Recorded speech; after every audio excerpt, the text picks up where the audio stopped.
Joyce from the Joy Journey. Thank you so much for joining me today. Today I want to talk to you guys a little bit about incompetent cervix, something very, very close and dear to my heart. Incompetent cervix is the inability for your cervix to stay strong enough and long enough and closed enough to carry your baby throughout the duration of the whole entire pregnancy without some sort of reinforcement. To me, this diagnosis is one of the most detrimental ones with someone during pregnancy or with someone that's having pregnancy complications. And I personally believe this, and I do actually deal with multiple, I should say, challenges for reproduction, such as low ovarian reserve and endometriosis. But this one here, to me, was the most devastating, the incompetent cervix. Once you've made it to the point, usually in the second trimester, when you have accepted the fact that your pregnancy is okay, you've kind of gotten past the fear, you've opened up to tell your family or your friends, that is at the point where usually you have the loss. Between weeks 14 and 20 usually is when you have a loss due to incompetent cervix. And it's just so difficult because usually the babies are perfectly normal. They're perfectly fine. They're kicking, they're striving. And the only reason you can't hold on to that pregnancy is because of a weakened cervix. And that to me is just, it took me so much time just to accept that and get past that part right there. Okay, this right here is a picture of the uterus. Can see that. Okay, so this uterus in this area is where the baby is actually housed. That's the part that gets bigger and bigger and bigger. Your uterus without a baby is about the size of your fist, so very, very small. These are the fallopian tubes coming off the uterus, and then the ovaries over here, right there attached to the actual fallopian tubes, or right near the fallopian tubes. Down here is the cervix. You can see the cervix right here. Between there and there is your cervix. So it's just kind of the longer attachment of the actual uterus. This extra region right here is just the vaginal canal. So that's just the opening where, you know, when you have intercourse, that's where the penis goes. That's where the sperm travels through in order to get into the uterus and up to meet the egg and plant right there inside, up through the cervical canal into the uterus where it implants in order for you to have a baby. So with an incompetent cervix, this area here that's usually nice and long, it becomes very much so shorter and sometimes thinner. You see how thick it is? Thinner, and sometimes it actually starts to open earlier than planned.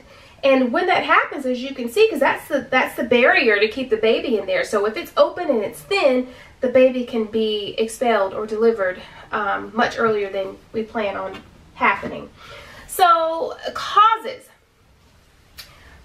of incompetent cervix. One cause is is if you already have an abnormally shaped uterus genetically for some reason or another, a septum in the uterus, or it's just some type of abnormality with the shape of the uterus can actually cause an improper development of the cervix itself. So it can be incompetent just based off of that.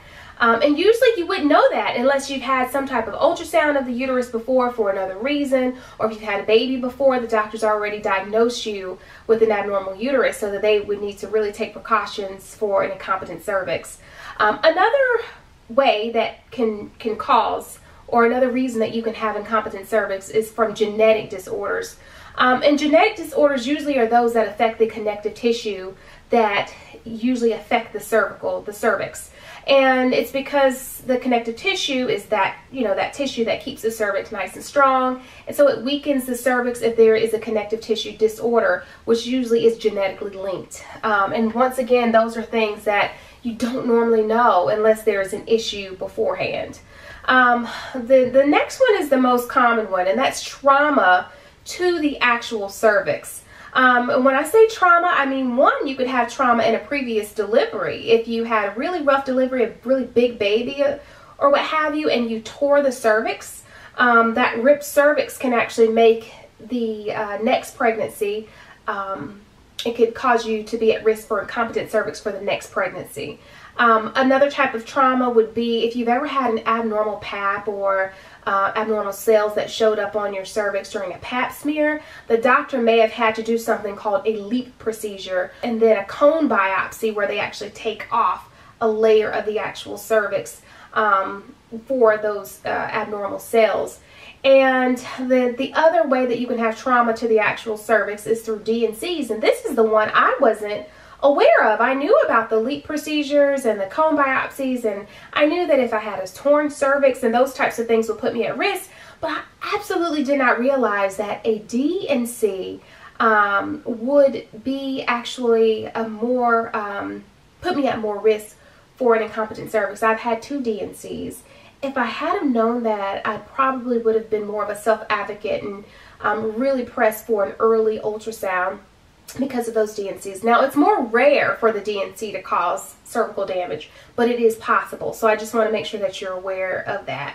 And then symptoms. I want to talk to you about symptoms. I feel like that's really important to discuss because it gives you a little bit of power in order to be on the lookout for an incompetent cervix. Some people have no symptoms. I mean, none. I mean, you may only have the symptom when your cervix is completely dilated and you're feeling the pressure of the baby coming, which is unfortunately what happened to me. Excuse me. However, some people do have symptoms, and we often write those symptoms off to pregnancy, normal pregnancy pains or normal pregnancy aches. But what you might have a few days or a week before the incompetent cervix actually really starts to shorten and open is abdominal cramping, consistent abdominal cramping that's not going away, or pressure down in the lower segment of the pelvis. You could have backache or back pain that's pretty consistent or not going away within 2 to 3 days. You can have abnormal discharge, like more of a watery discharge if your water breaks, or, you know, while it's opening, if it starts to release a discharge, you can have more of that.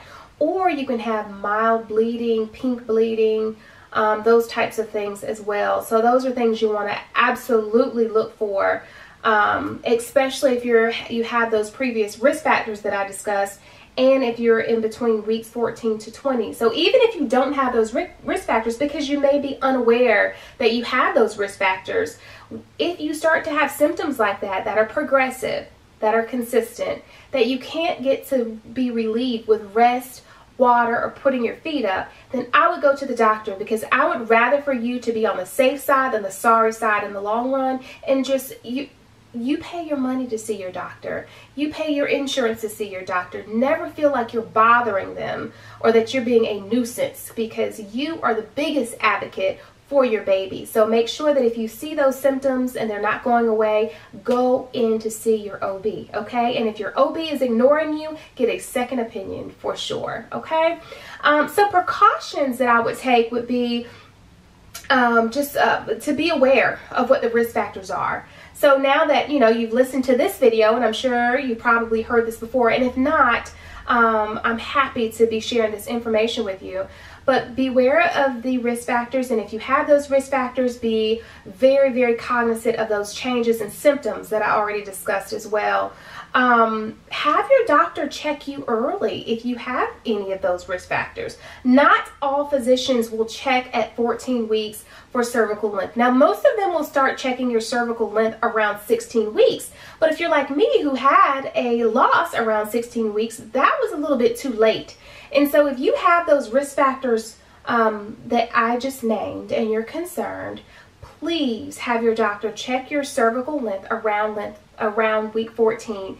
Now, before week 14, the cervix, your cervix and your uterus has not completely developed as to how it will be to carry your baby. So your lower segment of your uterus and your cervix is kind of hard to distinguish. It's hard to explain, but it's difficult to distinguish what's what, you know, up until a certain amount of time. So 10 weeks, 11 weeks, 12 weeks is too early, but by 14 weeks, they should be able to get a good idea if your cervix is at a normal length or if it looks like it's too short for that stage in the pregnancy. So push for that. Push for that. If they don't mention it, please mention it yourself.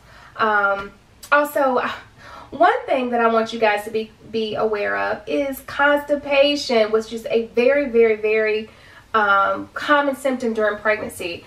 If you are at risk for incompetent cervix, or if you know that you have incompetent cervix, the constipation will put you even at greater risk for that cervix shortening and opening earlier. And the reason is because you're putting pressure on it consistently, maybe daily, maybe weekly, when you're trying to have a bowel movement. So make sure, guys, that you're well hydrated, and that's drinking about 8 to 10 glasses of water a day for pregnancy to make sure things are flushed out very well. When you do have lots of fiber, like Metamucil, Fibercon, those types of bananas, those types of things, make sure you have lots of water behind it. And remember that Colace and stool softeners don't work unless you have a full glass of water with it. And sometimes you even want to drink a whole bottle, like a 16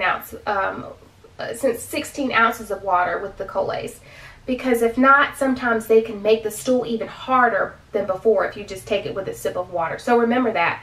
But if you can avoid constipation, that would be something that would be very helpful with you and your condition as well. If there are known previous losses, your doctor may suggest automatically for you to get a cerclage. And a cerclage is a way to actually reinforce the cervix to hold the baby in for hopefully up until a term delivery. There are several types of cerclages, and they're preventative ones that they would place early in the pregnancy if they know that you have a history of incompetent cervix, probably around weeks 14 to 16. And then there are rescue cerclages that can be placed later in the pregnancy. Say this is your very first episode of an incompetent cervix, and they notice it just from scanning the cervix at 16 weeks. They can place an emergency cerclage at that time, and usually that accompanies more bed rest, more restrictions at that point, because you're already in the process of a shortening cervix. So the 3 types of cerclages, the first one's a TAC. It's a transabdominal cerclage, and that's they have to go in laparoscopically with maybe 3 little incisions, 2 or 3 little incisions that they have to go into the actual abdomen, and they place the cerclage, which is the little stitch around the cervix, very close to the ovary, very close to the uterus itself. So as close to the uterus that it can possibly be is where that little stitch is placed. So if you remember the picture right here, that's the cervix right there. So that means the transabdominal cerclage will be placed really high up. And with that cerclage, you don't have to be on bed rest, you don't have to be on pelvic rest. You can move around, move freely, work as usual, because it's a very sturdy and it works 99% of the time. Has more risk factors because it's permanent. It can't be removed. So you would have to have a cesarean delivery after that. And then there's more risk involved to actually place that if you're already pregnant. Some people go ahead and get that placed before the next pregnancy so they can prepare for the pregnancy. But usually doctors won't go that route unless you've had multiple losses, or if you have a known genetic or abnormally shaped uterus that's causing your cervix to be incompetent. The other 2 are Sherrod-Carr cerclage, and the last one is McDonald cerclage. Now, the Sherrod-Carr cerclage is placed higher up, but there's ligaments that hold your cervix in place.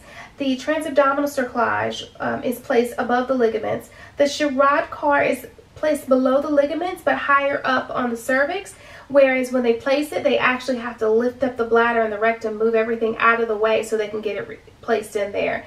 And the little stitches, or the end of the stitch, which is the strings, can actually be hidden so that they're not, freely floating in the actual cervical canal, and that will prevent, chances of infection and things like that. However, the Sherrod-Carr is a little more invasive, more bleeding involved, and it's more difficult to remove than a McDonald. So McDonald is the routine classic one that most people get. It's placed a little further down on the actual cervix, down here. And that one, it's just little stitches that kind of weave in and out around the whole cervix that kind of pulls the cervix tight. All of them have this purpose, to pull the cervix tight so that it stays closed. The McDonald and the Shirokar have about the same efficacy, about 80–85% efficacy, and there's a lot of things that determine how well it works as far as, your activity, your body, there's a lot of different things, but your doctor would tell you which one would be more fitting for you. And then the very last thing, you guys, is please spread the word. Please let your friends know, your sisters know, your brothers know, people that may or may not have had the risk factors that we discussed. Spread the word about incompetent cervix. I feel like it is not talked about as much as it needs to be. It's not publicized. There's not a lot of information out there, especially on YouTube, that needs to be. So please spread this. It was so heartbreaking for me, and I would hate for any of you, anybody to have to go through a loss due to incompetent cervix. So thank you so much for joining me today. Thank you for listening. I was very happy to share this information with you guys today, being that it's something that has just been on my heart, and it's something that I'm actually going to push for changes for, as far as the guidelines as to when doctors actually screen for those with risk factors for incompetent cervix. I really feel that it should be pushed to 14 weeks instead of starting at the 16-week mark. Thank you so much. If you have any questions or comments, please comment or question me in the section below. If any of you guys are familiar with this channel, I always try to get back with you, respond to you as quickly as I can with the comments that you make or that you leave. Again, thank you so much for being a part of my family, and I look forward to seeing you again. Love you. Bye-bye.